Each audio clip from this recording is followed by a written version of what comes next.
I was not born into darkness, but it found me sooner than I could understand. My earliest memory is of warmth, of pressing against the soft belly of my mother, feeling her heartbeat steady against my tiny body. For a brief time, the world smelled of milk, safety, and the faint sound of her sighs when she curled around us at night. But that chapter ended before I was ready. One by one, hands reached into our little shelter and carried my brothers and sisters away. Their whimpers faded into silence, and soon I too was taken, though not into the soft arms of a family or the laughter of children. Instead, I was thrown into the back of a truck that smelled of oil, blood, and fear. From that day on, my world changed forever. The truck drove for hours, jostling and shaking, until it finally stopped. I was dragged out by rough hands that did not pet or comfort, but pulled and shoved. Around me were cages, stacked one upon another, filled with dogs whose eyes were dull, their bodies scarred. Some snarled through the bars, not out of choice, but out of pain and survival. I didn't understand then, but I had been sold into the fighting pits, a place where innocence went to die and cruelty reigned. The cage they put me in was small, too small even for me as a pup. The floor was damp, the air heavy with the smell of rot. Nights were endless cries of dogs begging for water, for food, for release. Days were worse, filled with the clang of metal gates and the guttural shouts of men who treated us not as lives but as tools, weapons in their game of profit and pride. We were starved, so we would fight harder. We were beaten, so we would learn obedience. And the weak, the ones who could not stand, who could not snarl or bite, were dragged away and never returned. I learned quickly that survival was not about strength alone. It was about silence, about waiting, about enduring. The first time they forced me into the ring, I was still young, barely more than a pup. They shoved me out under glaring lights, a circle of shouting men around us, waving money, hollering for blood. Opposite me was another dog, older, scarred across the muzzle, his ears torn ragged. His eyes met mine, and I realized he did not want to fight either. But when the chains came off and the men screamed, there was no choice. He lunged and I stumbled backward. Pain exploded across my shoulder as his teeth found me. Instinct took over. I fought, not for pride, not for victory, but for the desperate wish to see another day. That fight ended with me crumpled in the dirt, bleeding, the men cursing my weakness. I expected death then, but for reasons I didn't know, they dragged me back to the cage instead of finishing me. Perhaps they saw some use left in me. Perhaps fate had other plans.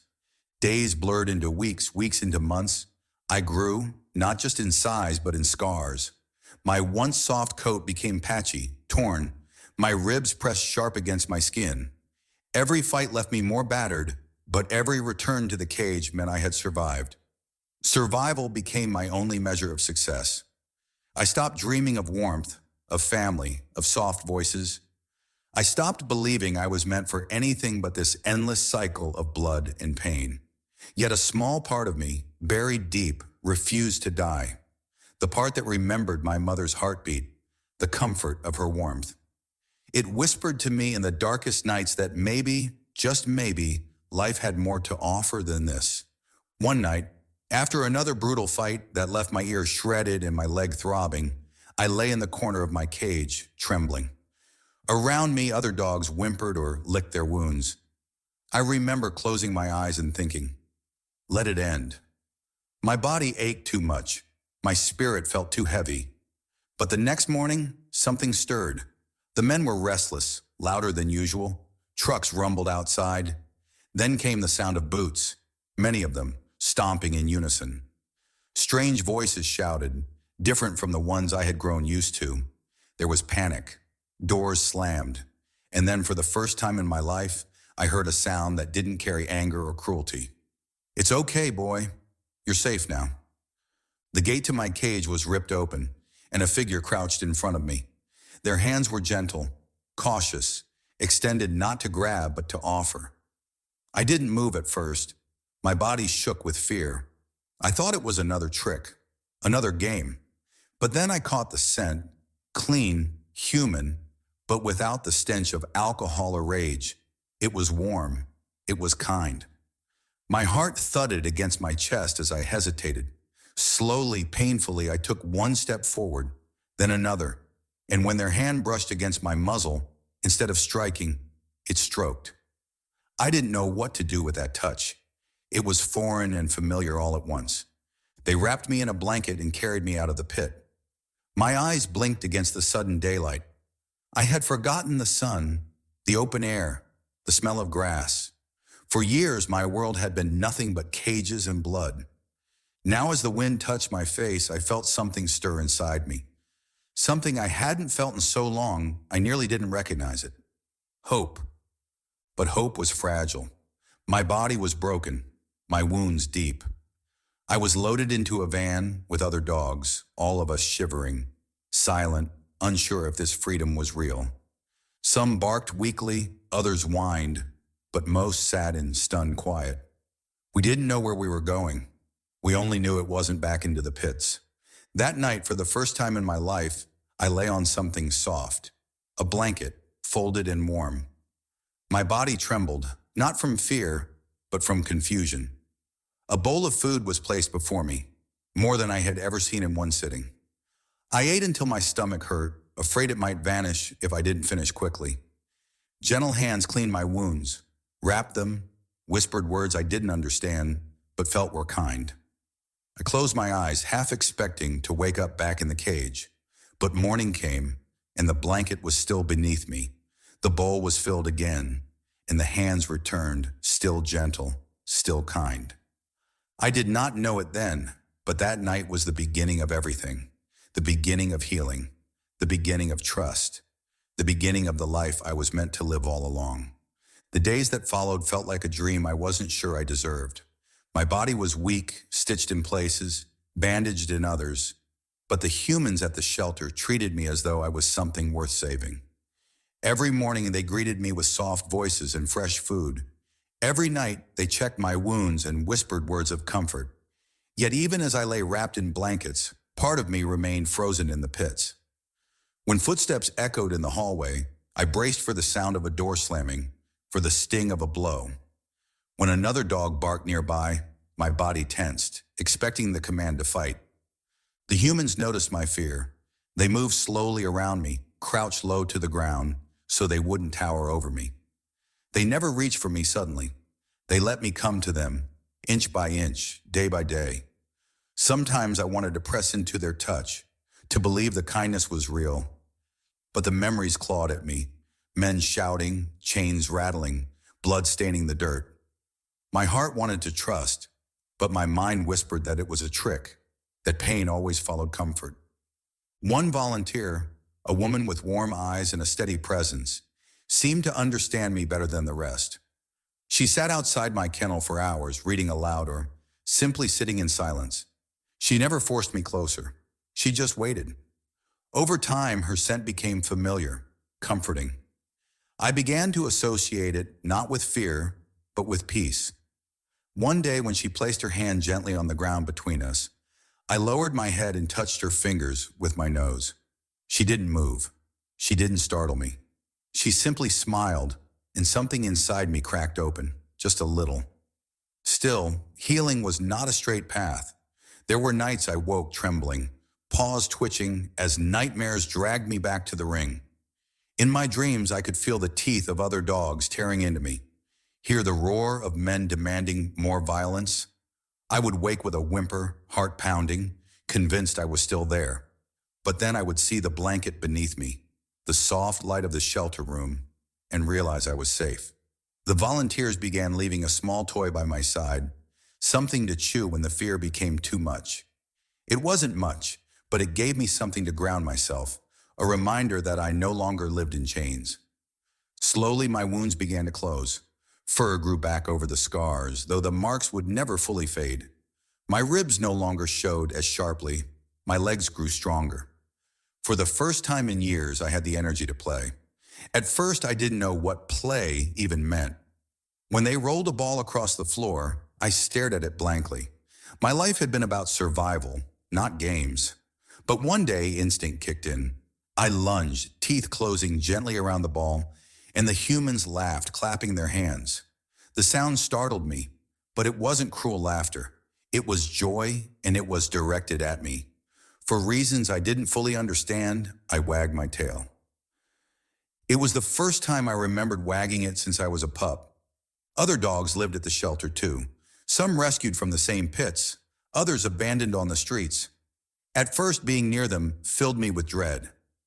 Every bark, every growl triggered old instincts, telling me to prepare for pain.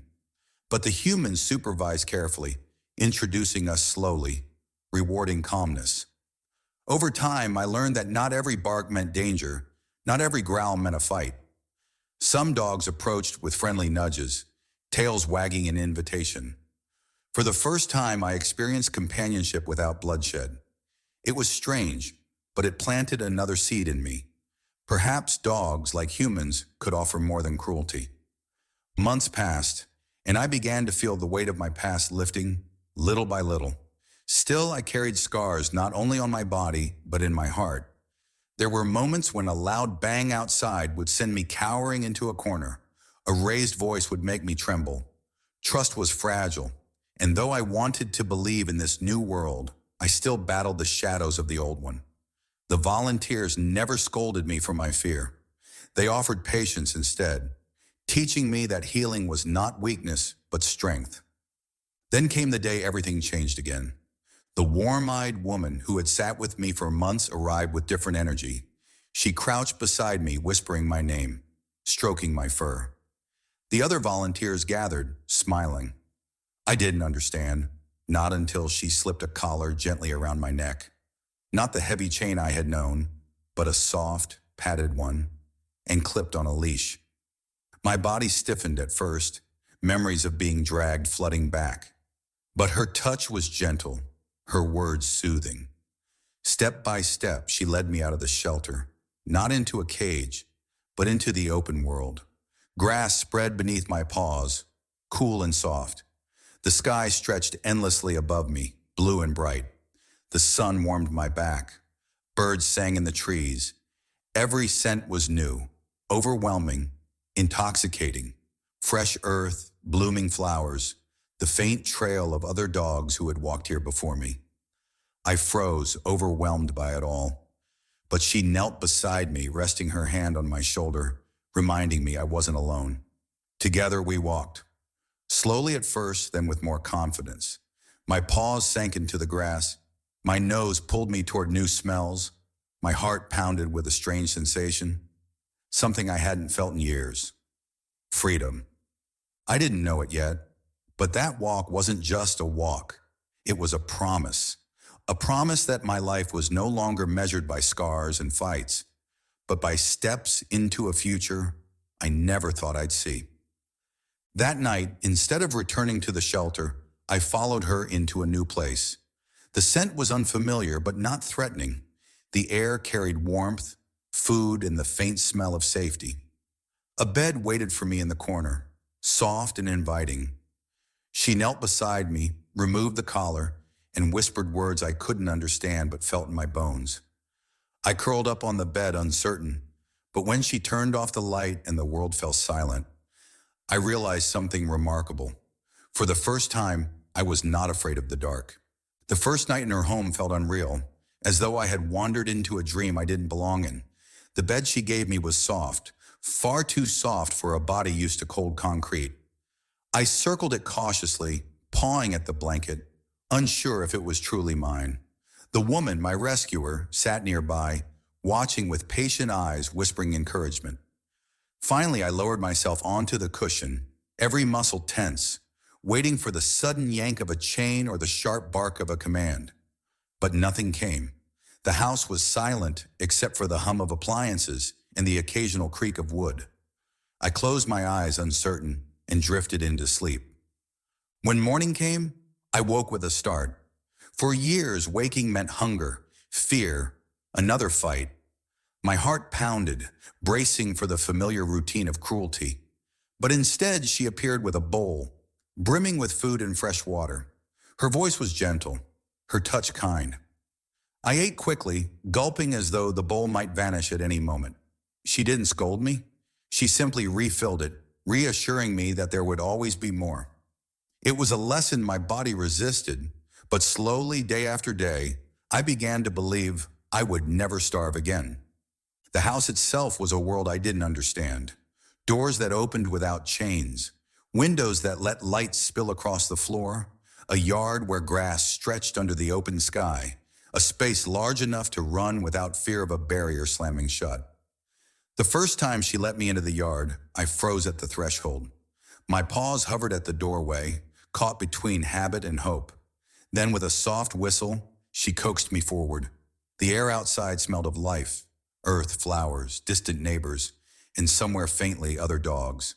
I stepped onto the grass, the blades cool against my pads, and for the first time I ran.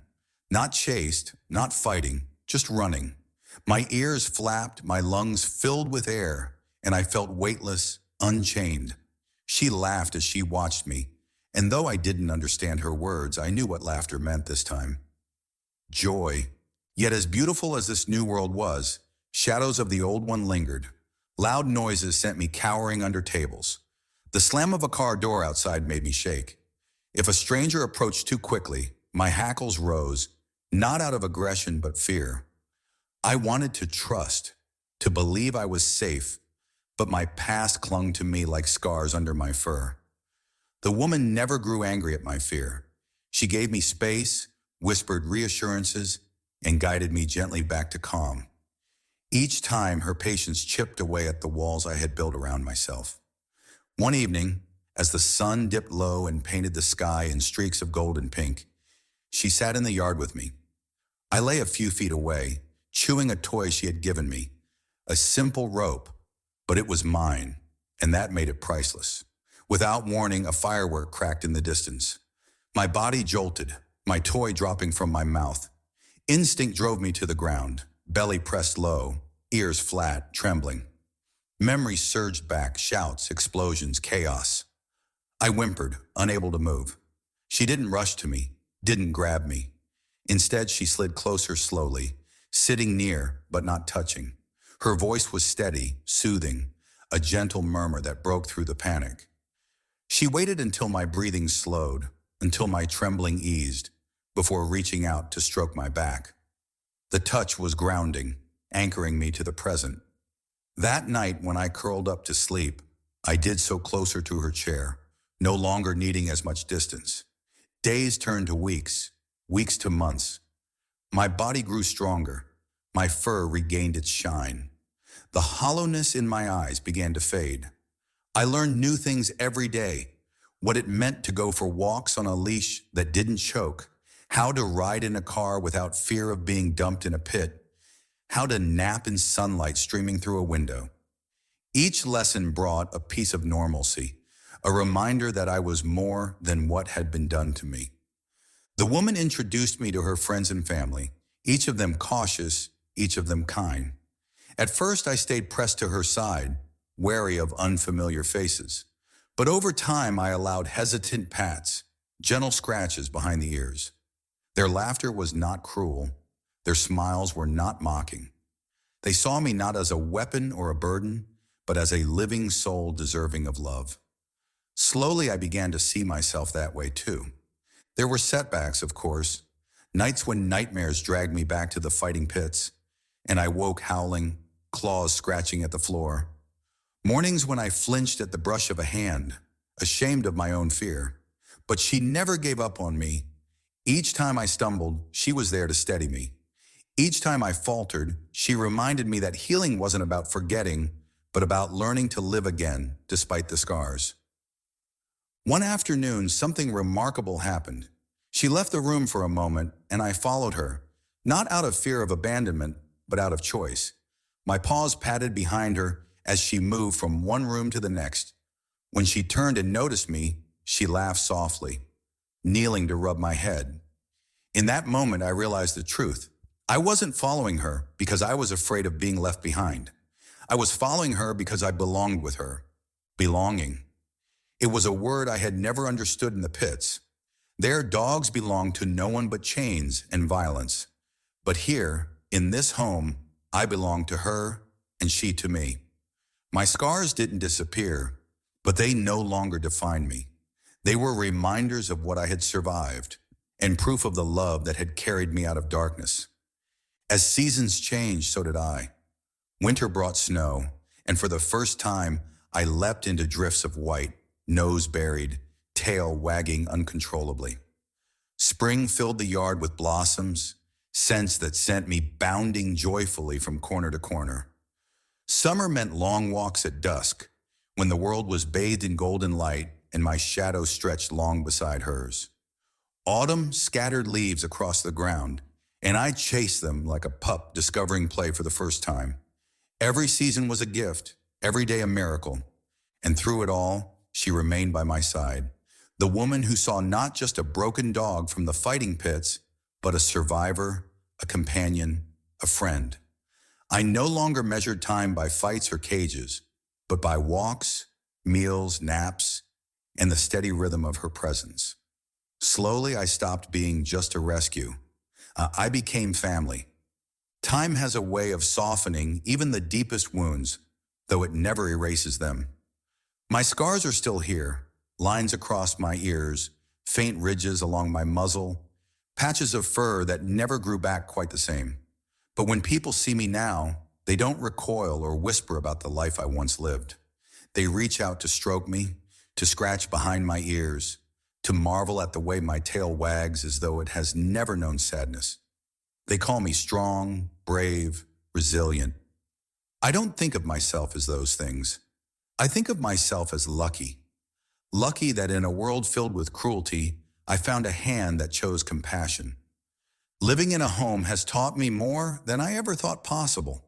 I've learned the simple joy of curling up on the couch beside my human, the rhythm of her breathing lulling me into sleep. I've learned the thrill of car rides, nose pressed against the glass, ears twitching as the wind rushes by. I've learned that when she bends to put a leash on me, it means adventure, not punishment. And perhaps most of all, I've learned what it means to be safe. Safety is not something you can see.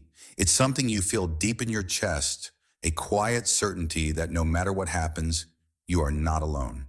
There are moments when the past still echoes through me. Sometimes a sound or a scent will yank me back to the fighting pits, to the endless nights of fear. I'll find myself trembling, heart racing, waiting for pain that never comes. But each time my human is there. She kneels beside me, her voice calm, her touch steady. She reminds me that the past cannot touch me here, not anymore. Slowly those echoes fade quicker than before. Slowly the shadows loosen their grip. One afternoon I saw something that changed me again. My human brought me to a gathering of people and their dogs. I was nervous at first, overwhelmed by the scents and sounds. But then I saw them. Other dogs, some scarred like me, some limping, some missing pieces of their ears or tails. Dogs who had once been broken, abandoned, forgotten. And yet here they were, running, playing, tails wagging, surrounded by laughter and love. I realized then that I was not alone in my journey. There were many like me, survivors who had found light after darkness. It made me lift my head a little higher, proud not just of my survival, but of the resilience that all of us carried. Children were there too, giggling as they ran their small hands through my fur. For a moment I froze, unsure. I remembered the men in the pits, their cruel laughter. But the touch of these children was different, gentle, curious, untainted by malice. Their laughter was pure. I stood still, letting them pet me, and when one hugged me tightly, I didn't flinch. Instead, I lowered my head and licked her cheek. The sound of her giggle filled me with something I had never felt before. Joy so pure it made my chest ache. Nights at home are my favorite. My human will sit in her chair, a book in her hands, while I curl at her feet. The soft light glows around us, the hum of the world outside fading into silence. Sometimes she will lean down and whisper, "Good boy," and my heart swells. To be called good after years of being treated as nothing. It's more powerful than any treat, any toy.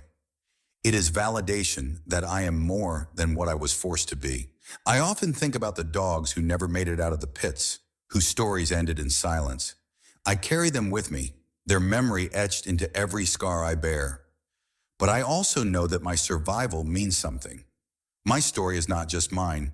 It belongs to all of us who were broken and yet found a way to heal.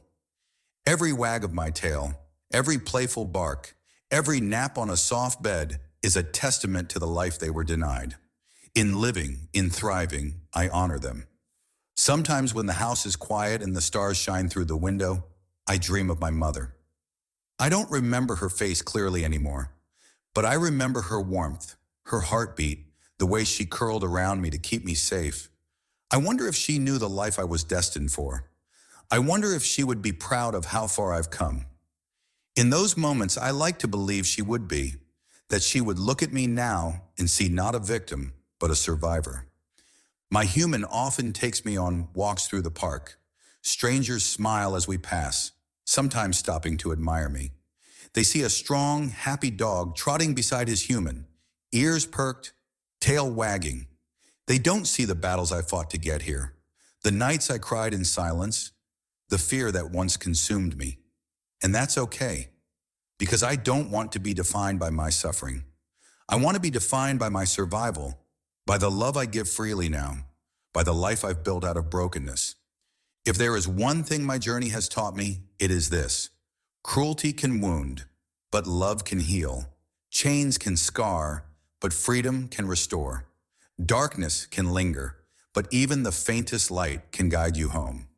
I was a dog born into a world of pain, forced into battles I never chose. But today I am something else entirely.